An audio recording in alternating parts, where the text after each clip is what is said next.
I'm Summer, and I'm 30 years old. Last week, I stepped into what I thought was a birthday party, but it turned out to be a trial. There were 75 family members around me, and no one smiled to break the tension.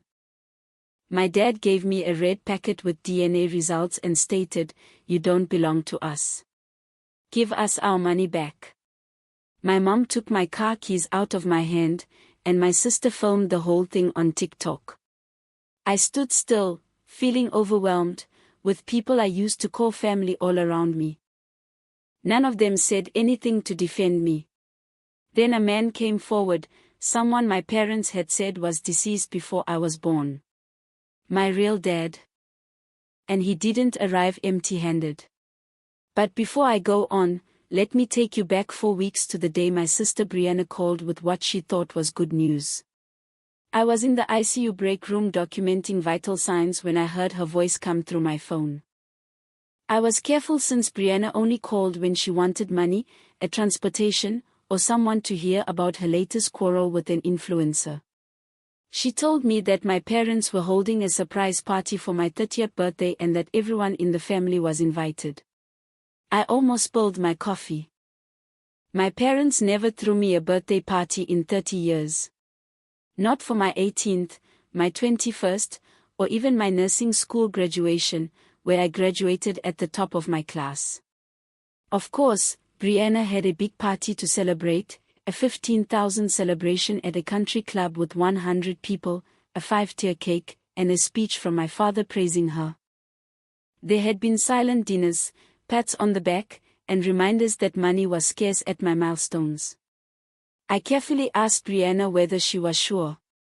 She told me not to worry and that this one was special because reaching 30 was a big deal.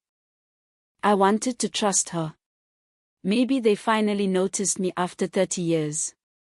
I sat alone in that break room after I hung up, staring at my lukewarm coffee and letting myself think for a moment that I was important to them. I always went over all the numbers in my brain the week before the party. 7 years as an ICU nurse, working 12-hour shifts, code blues, and holding the hands of strangers as they died.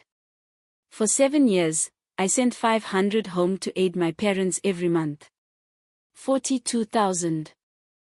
I never asked for the money back, and I never even brought it up. That's what families did, right? Helped when they could. Brianna, on the other hand, still lived in our parents' basement.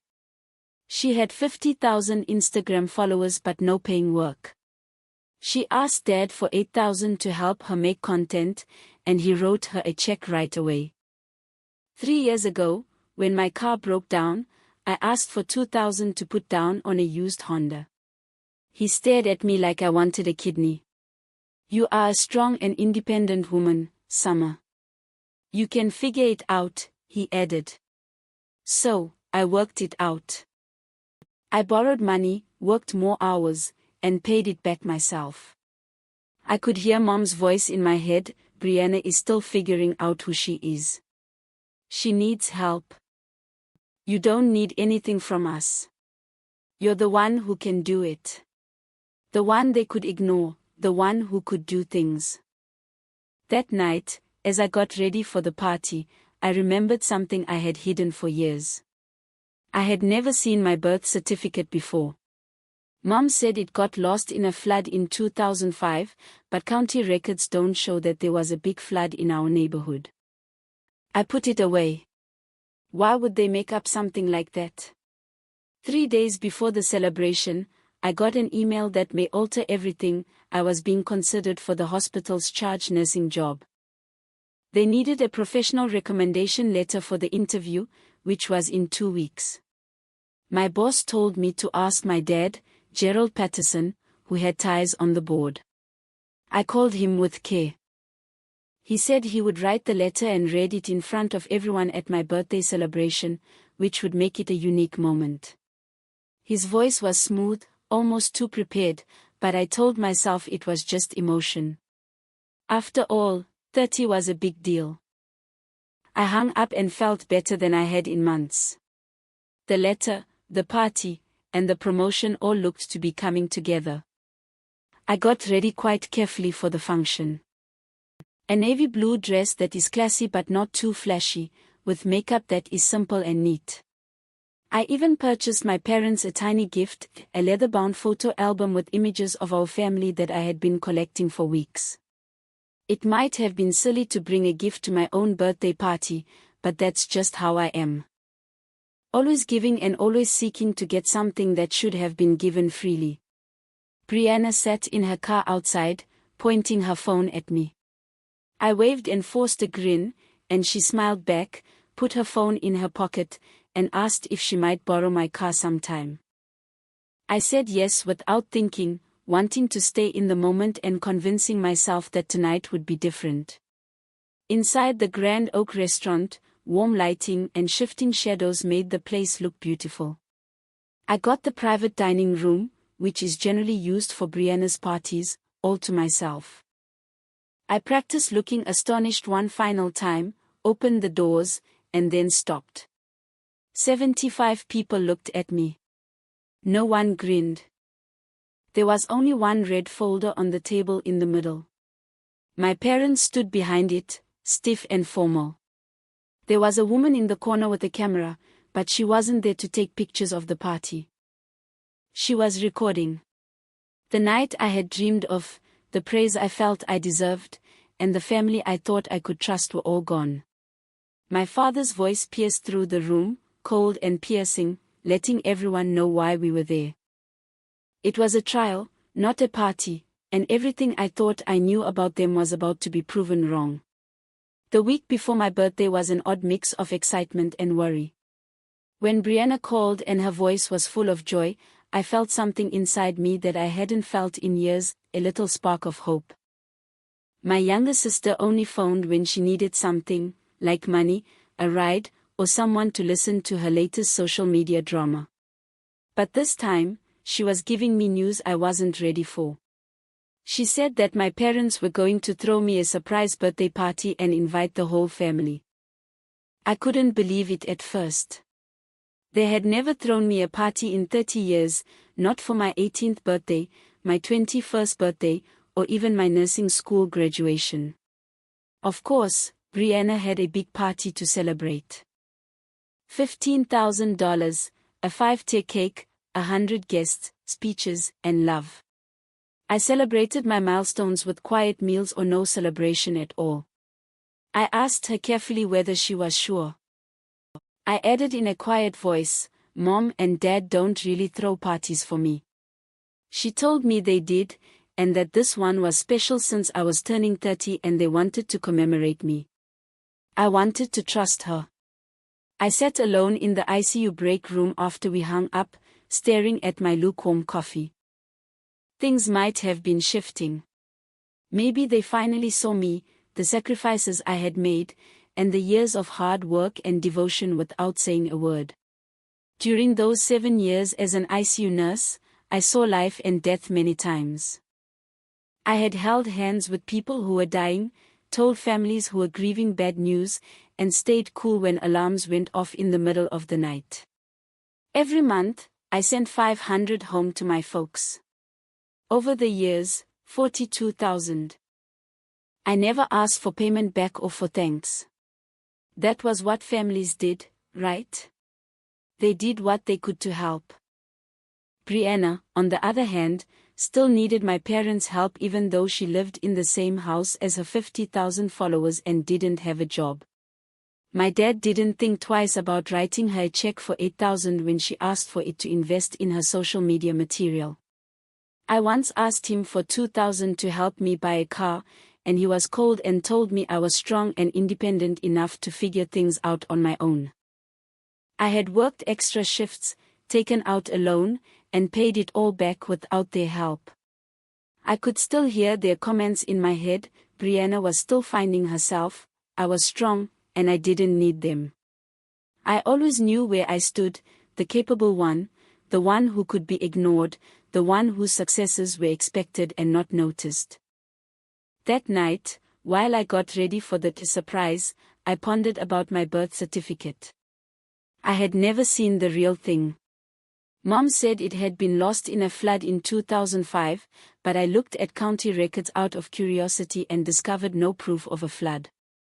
I didn't believe it. Why would someone tell a lie?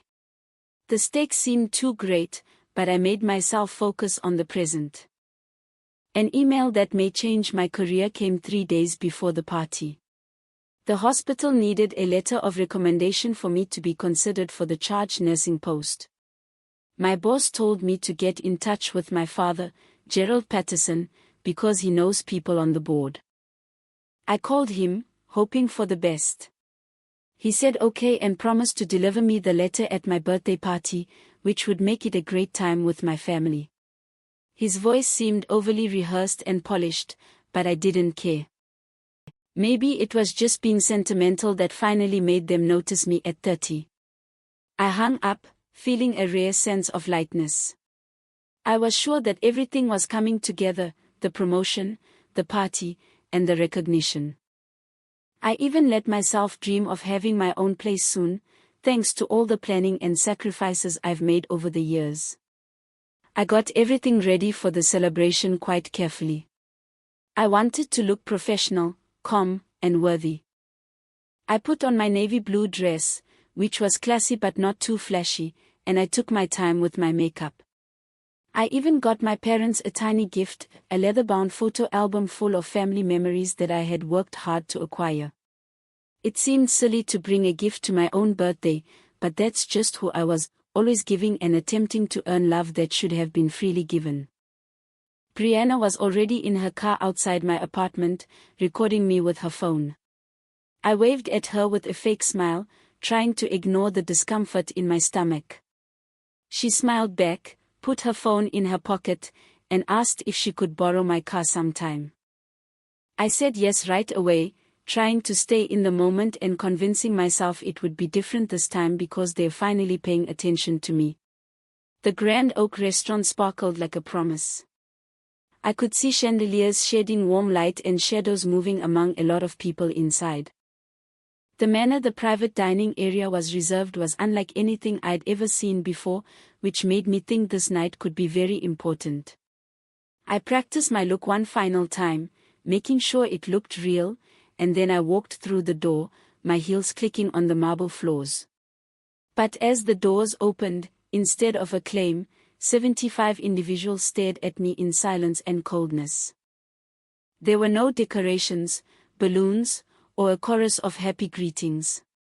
Just a big table, a solitary red folder, and my parents standing behind it, stiff and formal. The woman in the corner with the camera wasn't there to take pictures of people smiling, she was recording every second. My practiced astonishment turned into disbelief when my father's voice pierced through the room, icy and piercing. In the days building up to the party, I was both excited and nervous. I practiced the proper balance of surprise and gratitude by going over conversations in my brain. The shifts in the ICU were long and tiring, but I tried to remember that maybe, finally, after 30 years, my parents would notice me. Maybe this party would show that I cared and that all those years of sending money, working extra shifts, and donating without complaint had been noticed. I told myself that the small victories, each successful procedure and each appreciative family I had helped, were important, but nothing felt as good as finally being recognized by my own. 3 days before the celebration, I got a text that made me quite excited. I had been working toward my dream of being a charge nurse for years, and now I was being considered for the job. The hospital needed a professional letter of recommendation, and my boss suggested that I seek someone who knew people on the board. My father, Gerald Patterson, had been on the hospital board, so his approval would mean a lot. I called him even though I wasn't sure what to do. He sounded happy, which was strange for him. He said he would compose the letter and bring it to my birthday party. I felt a wave of relief go over me. This night may be the start of something new, a time to realize and be proud. I got a navy blue dress that was simple yet classy and meticulously planned. I was cautiously hopeful at the notion of coming into a room full of family and finally being seen. I even got a gift, a leather-bound photo album full of memories that I had worked hard to collect over the years. It felt silly to bring a gift to my own birthday party, but I wanted to demonstrate my appreciation and give something that I thought would be returned with warmth and thanks.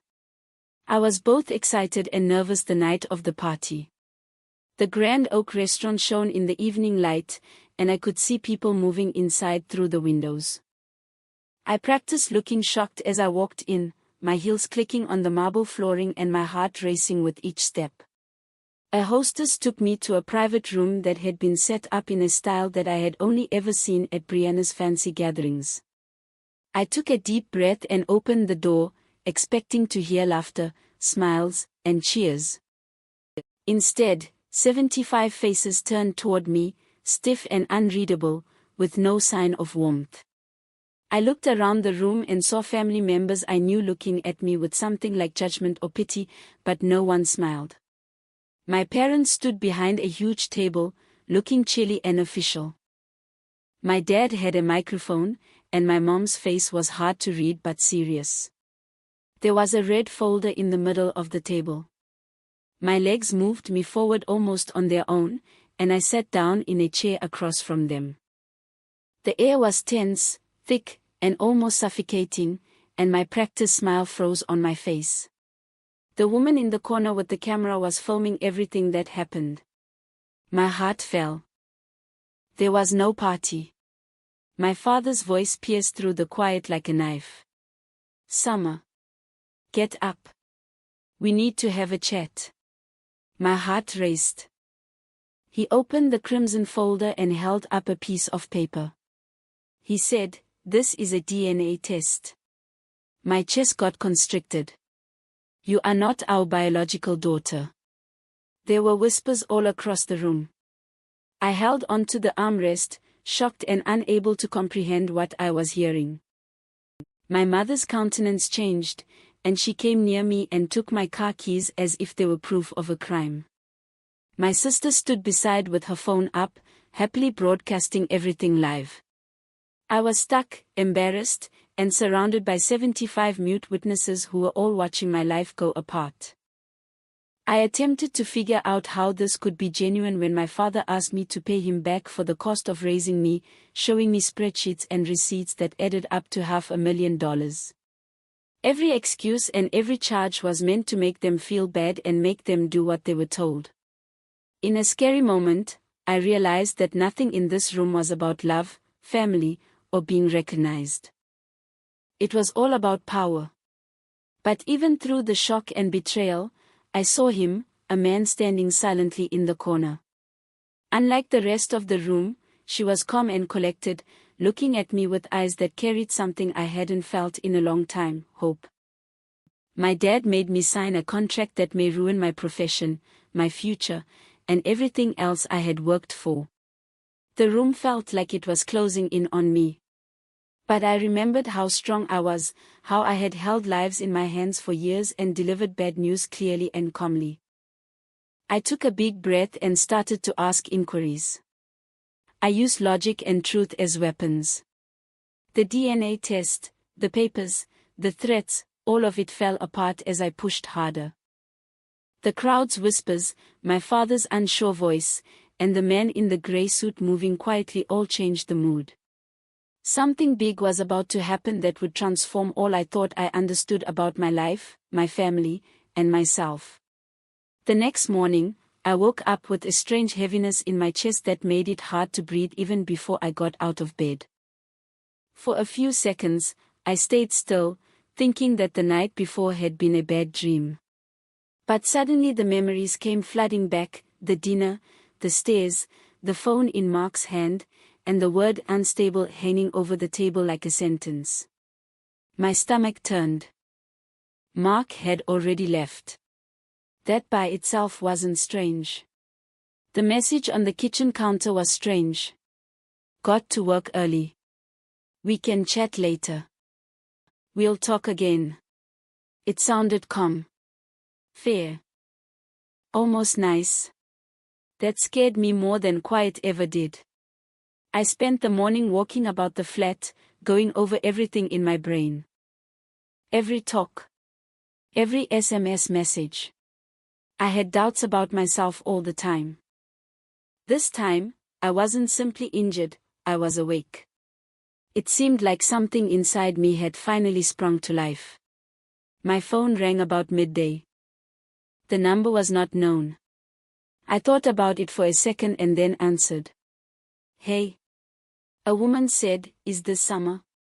Her voice was professional and short. "Yes, who is it?" "This is Karen from the counseling center. Your husband asked us to check on your mental health because he was worried about you. He told us to get in touch." The room tilted. "I'm sorry, what?" I said. She kept talking softly, as if to someone who was weak. Mark talked about mood swings, memory problems, and emotional outbursts. He claimed he's worried you might be too busy to accept help. I was cold. "I never asked for this," I responded hesitantly. "I don't need therapy." There was a break in the queue. "He sounded really upset," she said. "He said he's scared of what might happen if things get worse." Get worse. That term again. I said, "I'm fine," with greater force this time. There was a mix-up. She thought for a moment. "The door is always open if you change your mind." I stood there looking at my phone with shaky hands when the call ended. He had taken it outside of our marriage. He was spreading the news all over the place. At that point, I knew that what transpired at dinner wasn't the start. It was proof. He had been making plans for weeks, maybe even months, while I was busy attempting to fix something that was already falling apart. I looked at my email. There it was. A note from HR at work. Subject line, "Just checking in." When I opened it, my heart raced. They told me that Mark had called them and told them he was concerned about how I had been acting, my focus, and my emotional state. They wanted to make sure I had help and inquired if everything was good at home. Help. Worry. Words that were carefully designed to sound nice yet felt like a cage closing around me. I fell into the couch, feeling numb. This was more than just hurt feelings. More than betrayal. This was reputation. Stability. For my whole existence. Mark seemed relaxed when he got home that night. Relax. Almost happy. "Rough day," he remarked, as if nothing had happened. I looked at him and tried to see guilt, doubt, or something human on his face. "How long?" I asked. He frowned a little.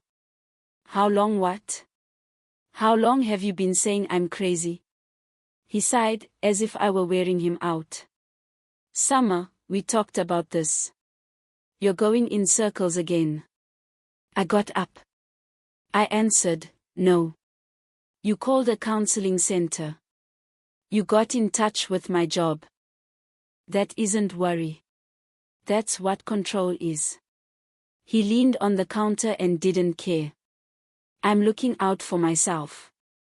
"From what?" I said. He answered quietly, "From what you could do." At that point, I got it. He wasn't scared of me. He was scared that he would lose control of the story. I laughed then. A soft, broken laugh. I said, "You're setting me up. If I do something, you win. You win if I stay quiet." He didn't say no. He said, "I just want peace instead." Peace. At my cost. I didn't cry that night. I put a few things in a small bag and left the flat. I didn't tell him where I was going. I didn't fight. I didn't say why. I picked myself for the first time in a long time. Fear weighed heavily on my chest as I drove away, but something else was moving beneath it. Clear. Because I now knew the truth. Love didn't fail in this case. It was about power. And he was ready to kill me to keep it. I didn't know how I would fight back yet. But I was sure of one thing. I wouldn't just go away silently.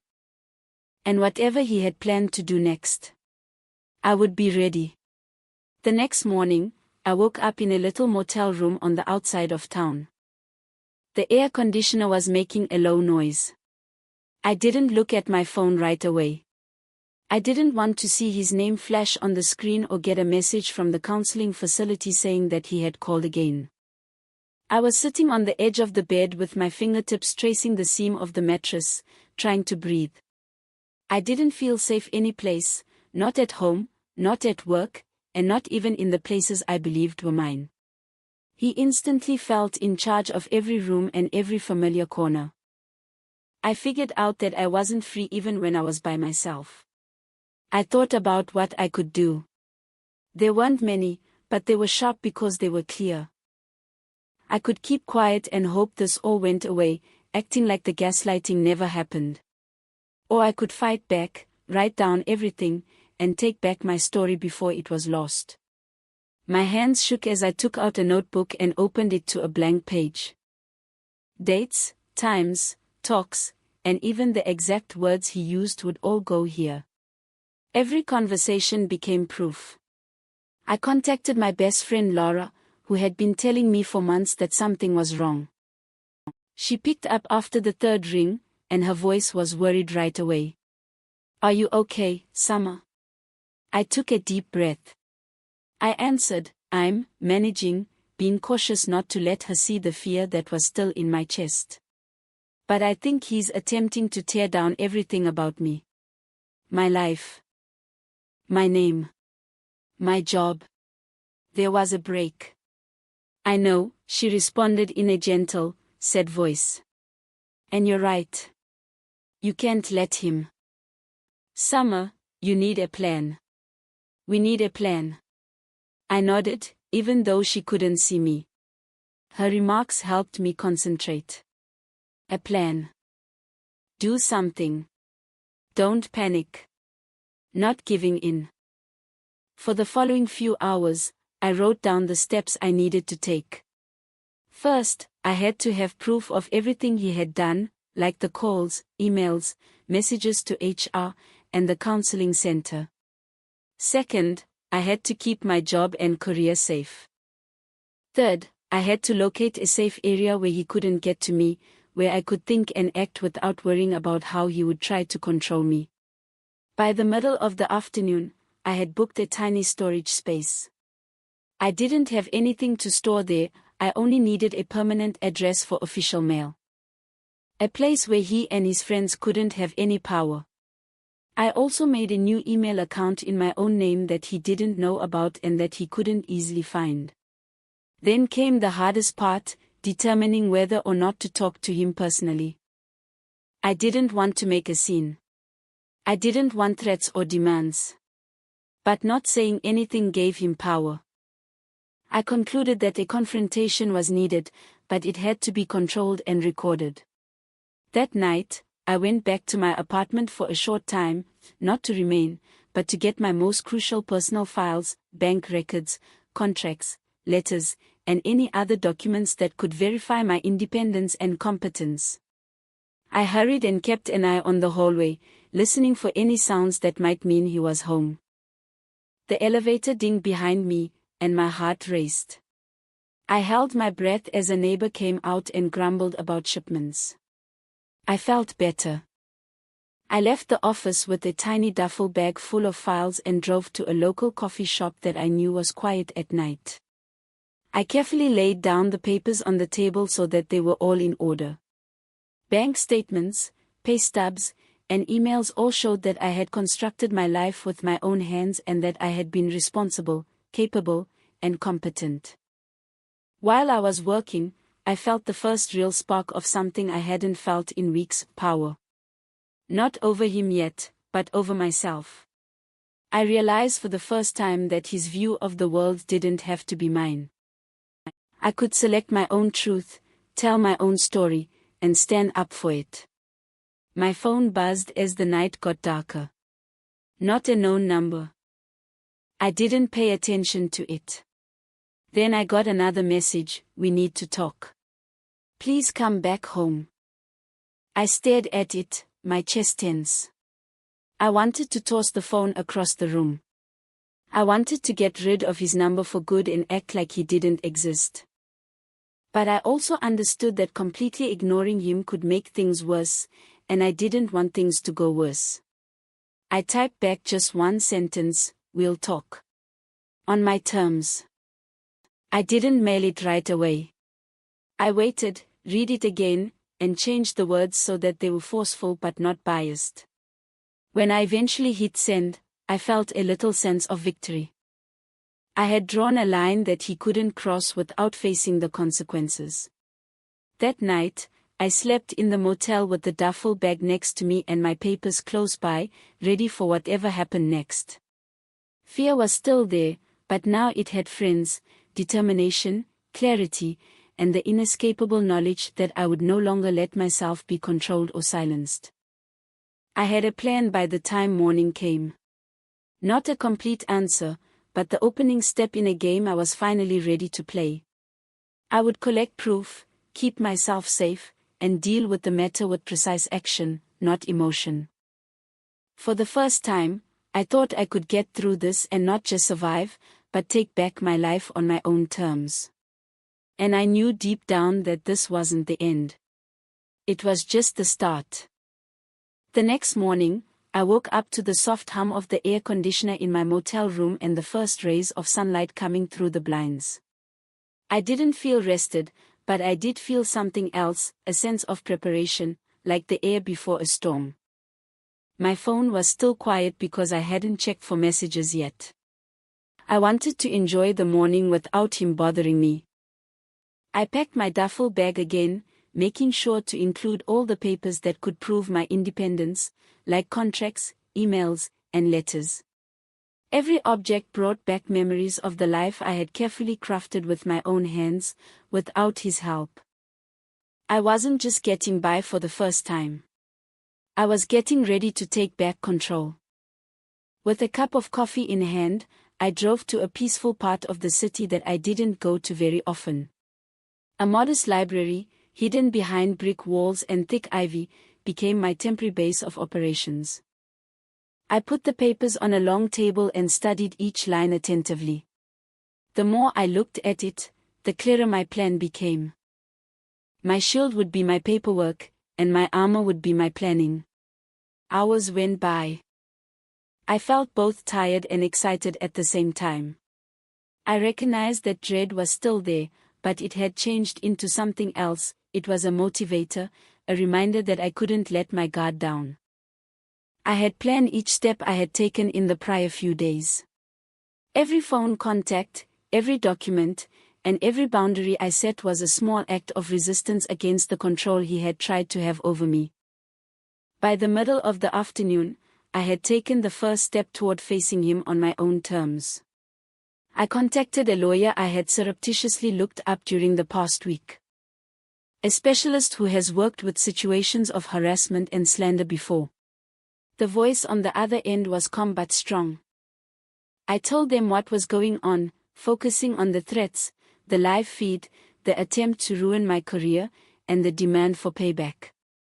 The lawyer listened carefully and asked me direct questions that helped me see how carefully he had been trying to get me to do what he wanted. The lawyer finally responded, "Summer, you have written this down quite carefully. You are in a good place. We can protect your job, your reputation, and your legal rights if this gets worse. But timing is really important. You need to be strategic, not reactive." I nodded and wrote down what I heard. It was the first time that the mayhem seemed bearable. I wasn't weak. I had a lawyer, proof, and the ability to make choices that kept me safe instead of making him happy. I went back to my motel room for a short time after the call to think things over. I gazed out the window at the city below. People were going about their lives, completely unaware of the tempest I was in. I was jealous of how normal they were, but I was also jealous of how free they were to move on without the burden of manipulation. I understood that I couldn't wait for freedom, I had to take it. I resolved to face the immediate threat to my job late in the afternoon. I sent a thorough email to HR and my boss to tell them about the harassment, threats, and my sister's inappropriate live webcast. I included links, timestamps, and references to the documents I had put together. Every sentence was clear, true, and unemotional. I didn't let fear or fury control what I said. This was my story, my reality, and my defense. When I hit send, it felt like I was going into a war zone. I was ready for the answer, knowing that quiet may mean an even larger storm was coming. Instead, the answers came quickly: "Thank you, we'll take care of it," and a request for a meeting to talk about what to do next. It was a little win, but in this case, small wins were very important. That night, I went back to the library and looked through the news and social media to see if my sister had posted any new information. No, she hadn't. At first, the live stream went viral, but it started to fade because she wasn't talking about it all the time and people were getting more upset with her actions. I let myself feel a little better for a short while. The upheaval she had planned to cause was going away. I still realized the threat wasn't over. He might get worse, call my boss personally, or try to get people around me to do what he wants. I couldn't disregard the chance of another public fight or legal threat. But I also knew something very important: I had choices, friends, and a plan. As I laid in bed late that night, the air conditioner's low hum didn't bother me as much. I thought of Marcus, the man who had come out of the shadows and told me the truth that had been kept from me for so long. He hadn't promised me money or power. He had given me the one thing my adoptive family never had: the truth. It made me feel warm inside, something I hadn't felt in years. I had trouble sleeping, but when I got up, I felt like I had a purpose. The next several days would be hard for me, but I wasn't the scared girl who had been sitting in her apartment, wondering how her life had been taken over. I was someone who had written down every wrong thing that had happened to her, set limits, and started to take back control of her own life. The first step was done. The next step would take bravery, planning, and time. I didn't know what would happen first: a fight, a solution, or another twist. All I knew was that I would deal with it on my own terms. No one else would tell me how to live my life. I took a deep breath as I left the motel with my duffel bag over my shoulder. The streets were familiar, but nothing felt normal anymore. Every look, every conversation, and every choice mattered. But for the first time in years, that weight didn't feel like a burden. It felt like my duty to get my life back. I knew the road ahead was unclear, but I also knew I wasn't going down it without thinking. I had the truth, I was ready, and I was willing to face the pandemonium. I recognized that that mix was more stronger than fear. Before putting my phone away, I took one more look at it. There were messages from Marcus and Laura waiting for me. Their voices gave me support and advice. I didn't have to respond right away. I just had to remember that I wasn't alone anymore. And in it, I found a strength I didn't know I had. The storm was still going on. Not yet. But this time, I was standing in the middle of it, steady and ready to deal with whatever came next. I woke up earlier than usual the next morning, my mind racing with plans and backup plans. I made coffee and sat down at the small kitchen table in my apartment. There were stacks of papers all around me, my laptop was open, and I had a legal pad full of notes and observations. Each document was a bit of the truth, a part of the story that I hadn't known for 30 years.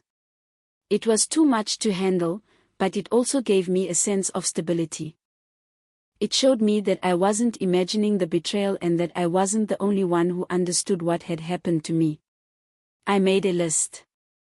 Not just any list, but a list of steps that would protect my job, make me independent, and let me deal with the threats from my adoptive parents on my own terms. The first thing to do was easy: get a lawyer for anything Gerald or Linda might do next.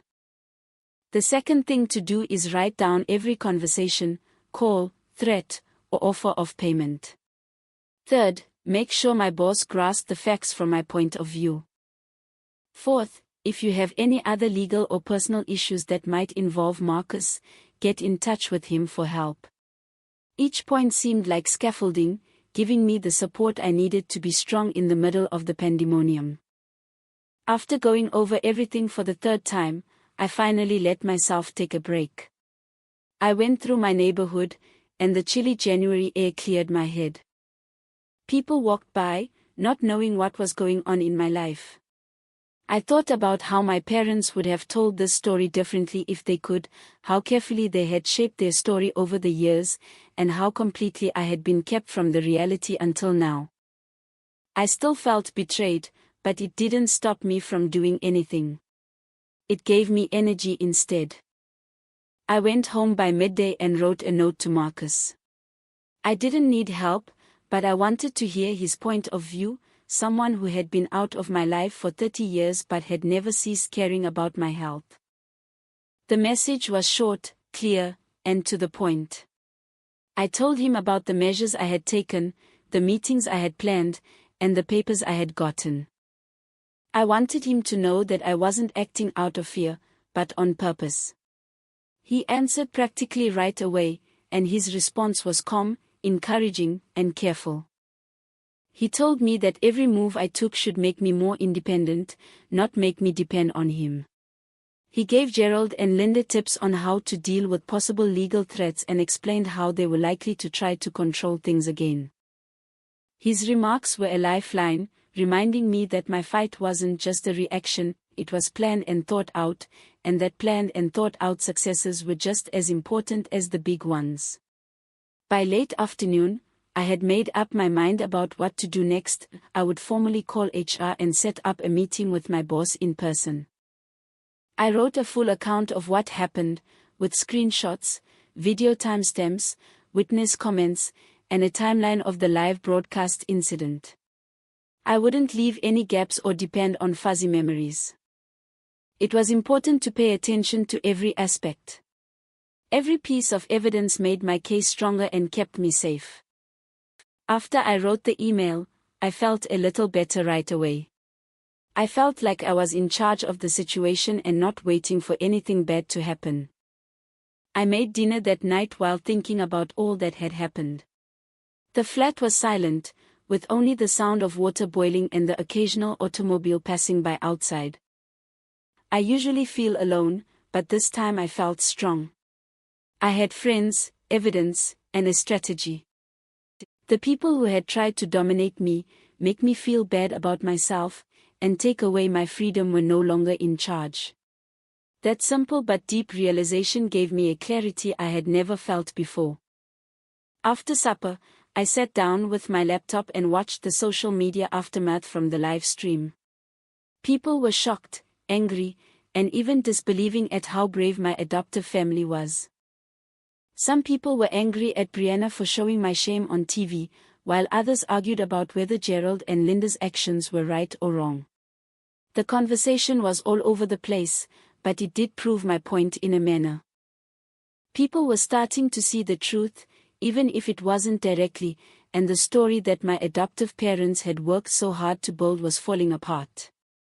That night, I went to bed with a sense of purpose. I didn't sleep much, but the restlessness was different from terror. It was looking forward to something, making plans, and being alert. I was being ready for situations that may test my will, talks that might try to control or scare me, and times when the wrong word or gesture could change everything. But I wasn't frozen in fear anymore. I had a plan and information. The next morning, I met with Dr. Chan, my boss, in a quiet office. I calmly and clearly put forth the facts, showing all the proof of the live stream, threats, and harassment. I talked about how it had affected me both personally and professionally, stressing that my actions were always professional and justified, even when I was being manipulated. She listened carefully, sometimes taking notes, and her face was neutral but focused. After I was done, she reclined back in her chair and let out a quiet sigh. Summer, I have to say, I've never seen anyone be so calm in the face of this much chaos. You gave us all we need to defend your position, and more significantly, you showed honesty and strength. You are still the charge nurse. You earned it, not by being afraid or manipulating people, but by being good at what you do and having good character. Her words were both a relief and a confirmation of what I had worked so hard to keep. As I walked back to my apartment, I thought about how much I had changed in just a few days. I had gone from being shocked and hopeless to being clear and ready to act. The chaos that had seemed impossible to deal with was now a framework I could easily find my way through. I wasn't just getting by, I was planning my own defense, setting limits, and taking back control. I wrote in my journal that night, which was a habit I had gotten back into since the party. I wrote down the things I learned, the triumphs I had, and the strategy that was starting to form for how to deal with any more contact with my adoptive parents or sister. Writing helped me get my thoughts straight, comprehend how I felt, and stay on track. It reminded me that my story was mine and that no one else could change it without my permission. When I closed the journal, I understood that the most significant thing I had learned so far was that control is not about controlling people but about controlling your own actions, reactions, and decisions. The folks who sought to control and embarrass me thrived on fear and acquiescence. I didn't choose either. I had chosen to be ready, to be honest, and to be in control of my own life. That night, sleep came slowly, but when it did, it felt earned, calm, and grounding. For the first time in years, I wasn't fantasizing of getting away or thinking about what could have been. Instead, I was making plans for what would happen, step by step, day by day, with purpose and determination. I was ready, even though the storm wasn't over. Not as the scared girl I used to be, but as someone who had found her own courage, voice, and way forward. I was ready to tackle the next obstacle, no matter what it looked like, with confidence and clarity. The next morning, I woke up to my phone vibrating loudly on the counter. Dorothy sent me a message that said, "Meet me today. You need to see something. Private. Urgent." I stopped and held my fingertips over the screen. Part of me hesitated. After everything, could I truly trust anyone from that family? But the other part, the part that had spent 30 years putting together bits of truth, pushed me to keep going. I agreed and left my flat. I walked to a little cafe that wasn't too far from my building. Dorothy was already there, sitting at a table in the corner. She looked nervous and had her hands tightly around a coffee cup. She motioned for me to sit down when I got close, and I obeyed, even though I was nervous. Every few seconds, her eyes darted nervously toward the door, as if she thought someone would follow. "Summer," she said in a low, shaky voice, "I need to show you something. Something about Marcus and your mother." She carefully pulled a large, old, worn envelope with torn edges out of her purse. She pushed it across the table toward me. When I picked it up, my heart raced. There were a lot of paperwork in the envelope, including letters, legal papers, receipts, and even pictures. Dorothy moved in closer. "I've had these for years. Linda made me promise not to say anything. She told you it was for your own safety." I didn't understand then, but now I see that I shouldn't have kept quiet. She swallowed hard, and her voice broke. "Your mother, Linda, and your father, Gerald, have lied to you about everything. Your real family. They never wanted to keep you a secret, Marcus and Catherine. They wanted you to be safe, and they were paying to make sure you were. They sent every wire transfer and made every payment. Not your real parents. My hands shook as I went through the documents. Every paper backed up what Marcus had said to me. The receipts matched the bank statements. Letters showed how much Catherine loved me and how much pain it caused her to have to let me go. Proof that my adoptive parents had set up a life of control and manipulation, all while making money off of my biological father's generosity. Dorothy looked at me quietly. I couldn't say anything before. I was afraid. Summer, they threatened me. I held the secret to keep myself safe, and maybe, in a strange way, I thought I was keeping you safe too. But after what happened at the party, I knew I couldn't keep the truth hidden any longer. She shivered as she stretched across the table and held my hand for a short time. I'm sorry. For everything. I gulped hard, trying to take in the weight of what I had learned. For 30 years, I had been lied to, manipulated, and betrayed. But now I had the truth in my hands. I felt a peculiar mix of sadness, relief, and vindication. Dorothy had given me something that no one else had, proof. There was solid, indisputable proof that my real parents loved me and that the story my adoptive parents told was made up. We spent hours reading through the files together, putting together timetables, checking transfers, and talking about what I could do, if anything, against Gerald and Linda. Dorothy felt bad about what she had done, but she also felt strangely hopeful. She wanted to help me get back what had been taken from me, not money or things, but the truth about my own life. I left the cafe in the evening with the envelope securely tucked away in my backpack. The streets of the city were silent, and the lights on the wet pavement from the nighttime rain. I had never felt so clear and purposeful before. The truth was not only freeing, but it was also useful. I had the proof, the legal tools, and the information I needed to keep myself and my future safe. That night, I sat at my kitchen table with papers strewn out in front of me and started writing a long letter to my lawyer. Every statement was clear, and every fact had proof. I wasn't acting out of anger or revenge, I was making sure I was safe, free, and able to live without fear of being manipulated. I finally felt like I was in charge of my own story. My phone buzzed again while I was working. It was Marcus. Thinking of you. I hope you got a lot done today. Please call me when you can. I looked at the message and smiled a little. I wrote a short response, it was. Talk to you soon. I thought about it later. The road ahead would be hard. Gerald and Linda were smart, manipulative, and willing to do anything to keep control of the story. But I had something they could never take away, the truth and proof that it was true. I could face them now, ready and determined, instead of scared and reacting. As midnight drew near, I eventually shut off my computer and slumped back in my chair, feeling quite tired.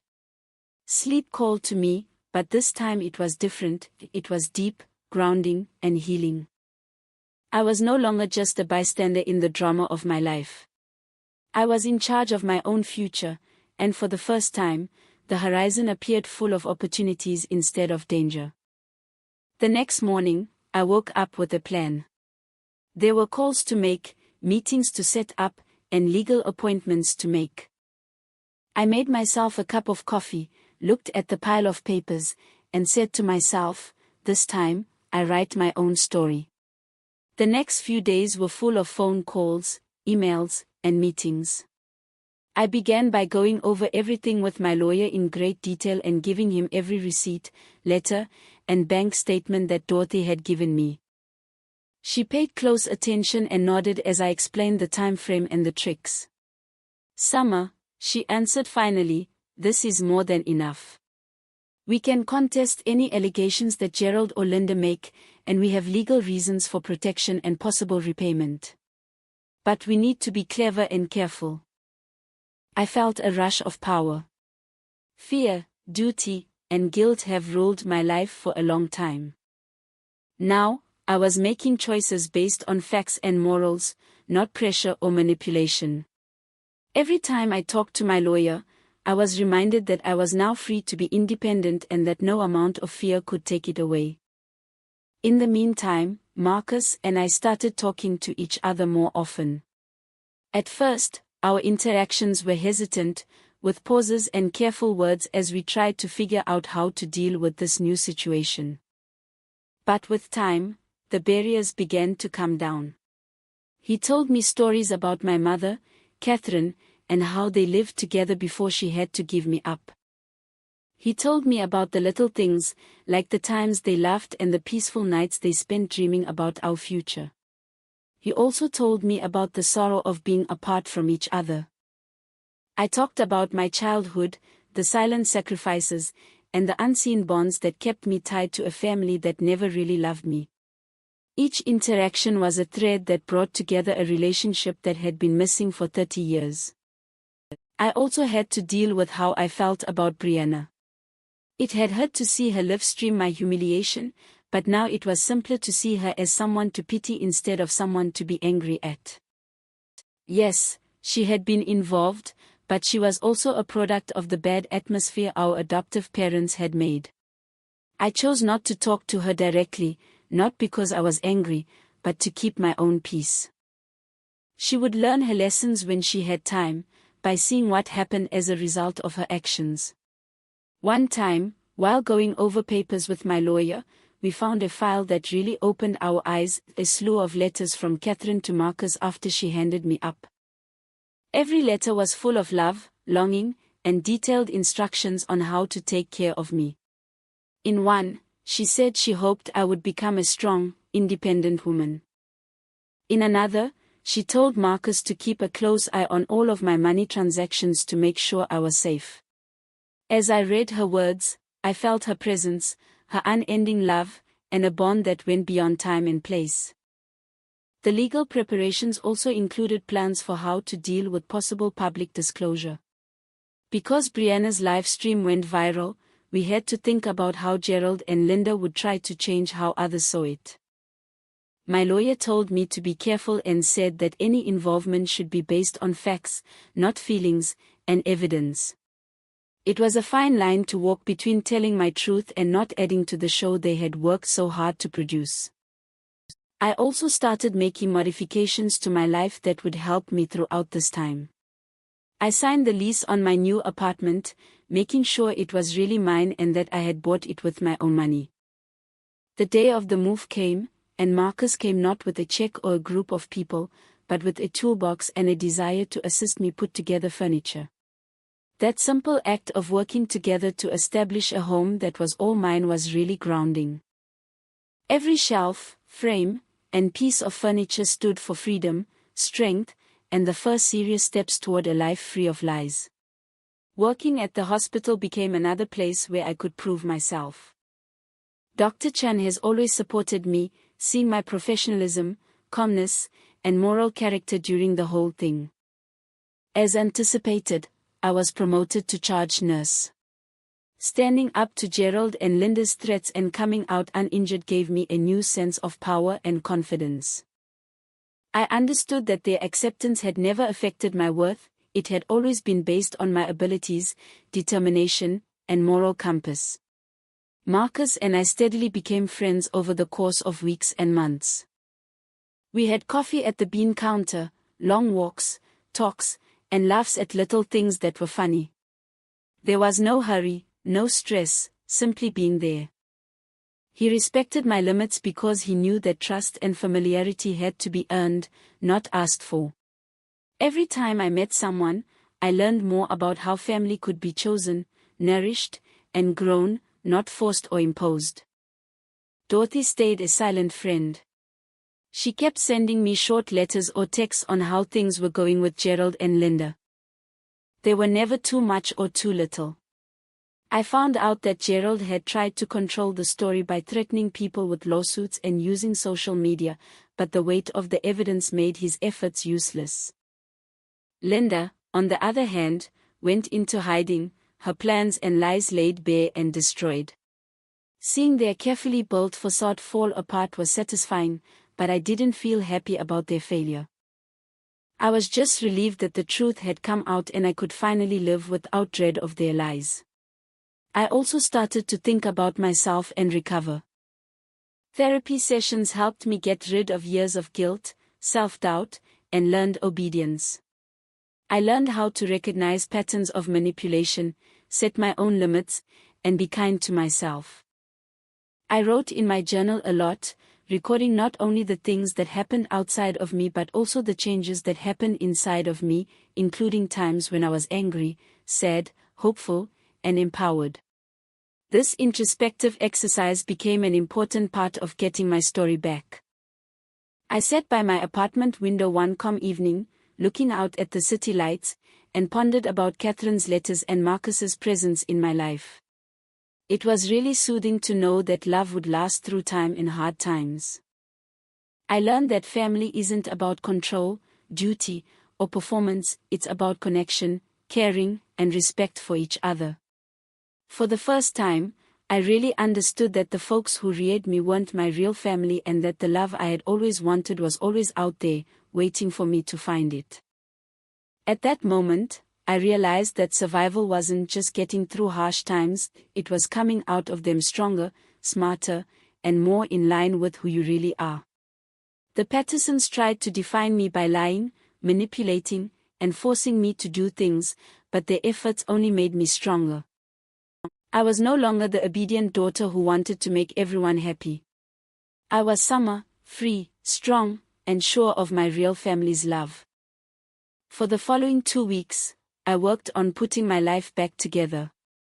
I moved into my apartment, got used to my new routines with Marcus, and got back in touch with my career goals. I started volunteering for community health programs, mentoring younger nurses, and putting money into causes that fit with my ideals. Every choice and every action was a way of saying that I was in charge of my own life and that I would do things my own way. The remaining bits of the Pattersons' power over me started to fade away totally when Gerald and Linda tried to get in touch with me one last time. I read their communications with a clear mind, knowing they were desperate attempts to get back control and had no sincerity or regret. I didn't say anything. My silence wasn't mean, it was me setting limits that I hadn't been able to set for 30 years. I felt at peace I had never felt before with Marcus, Dorothy, and my own life solidly in place. The birthday party's pandemonium, the public shame, and the manipulation of 30 years were all behind me now. I had taken back my story, my pride, and my sense of self. And most importantly, I learned that being loved for who I am didn't need permission, debt, or performance. It was a gift that those who really mattered gave me.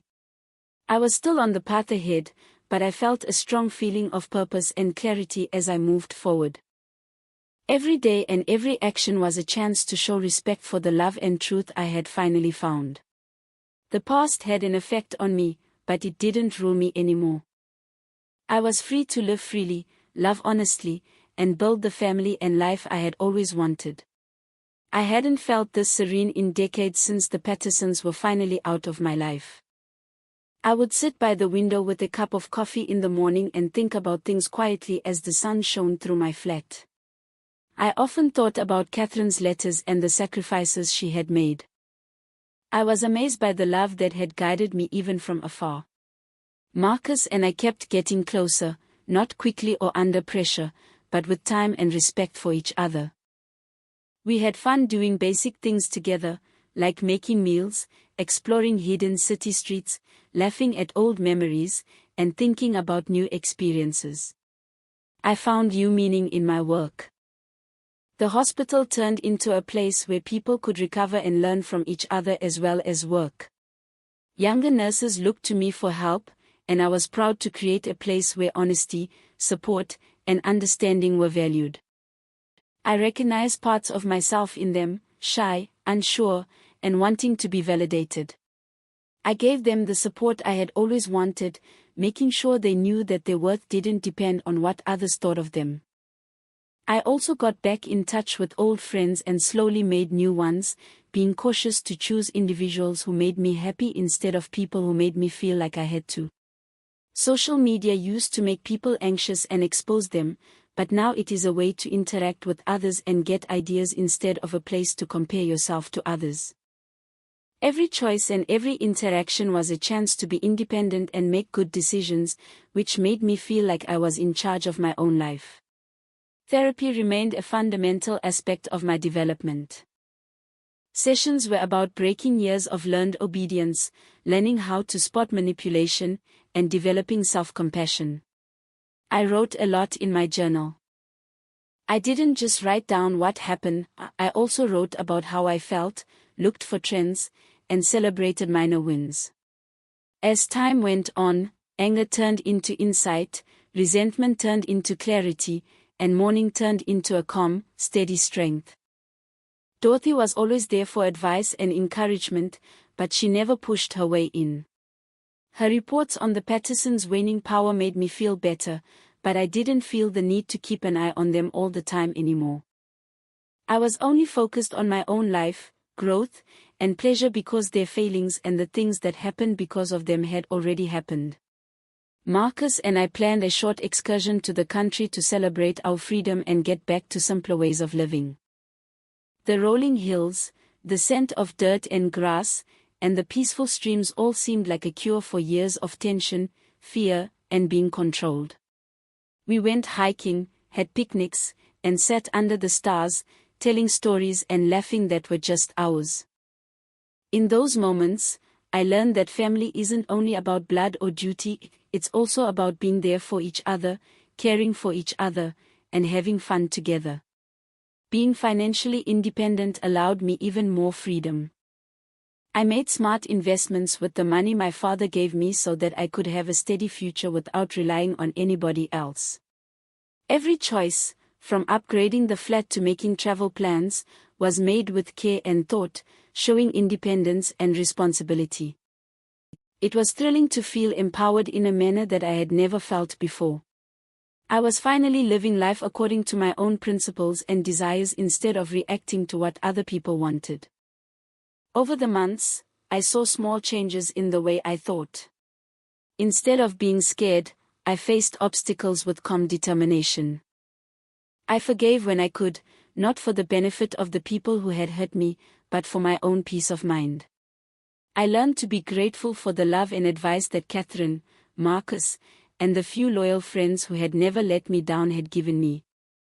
The experience with the Pattersons, albeit unpleasant, helped me understand what it means to be strong and make your own choices. I didn't dread conflict or the unknown anymore, instead, I saw it as a chance to clarify my principles and show my power. Every choice I made was a deliberate way to take back my story, stand up for my truth, and build the life I had always wanted. Looking back, I realized that my journey wasn't just about getting away from control or exposing lies, it was also about finding out how brave and kind I could be. The relationships I currently had, whether with Marcus, Dorothy, or the new community I had formed around me, were proof that I had lived my life on purpose and with honesty. I finally got it. Happiness isn't a place to go, it's a daily commitment to honor my ideals, my relationships, and my personal health. Every sunrise reminded me of what was possible, every calm evening confirmed peace, and every connection, big or tiny, showed me that love and family are something you choose and are real. In the end, I was no longer defined by what other people wanted, threatened, or expected of me. My honesty, strength, and ability to build a life based on truth and love defined me. Yes, I had survived, but more significantly, I had thrived, getting back every part of myself that had been taken away from me for too long. It was finally time for me to tell the story of my life. I was resolved to do it with courage, elegance, and complete honesty. Freedom wasn't just not being controlled, it was being yourself. And in that presence, I found happiness, tranquility, and the amazing gift of living fully, honestly, and on my own terms.